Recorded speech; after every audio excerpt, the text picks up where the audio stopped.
Base sa kwento nito, isang video na napanood ko, mukhang maganda buhay ng friend niya noon, nalulunod sa pagkaroon niya sa iniwan ng mag-iina.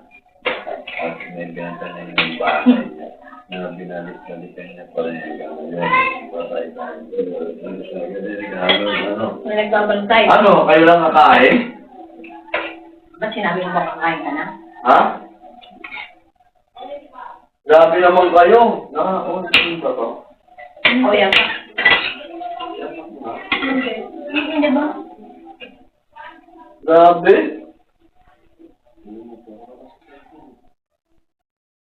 Kayo lang kakain?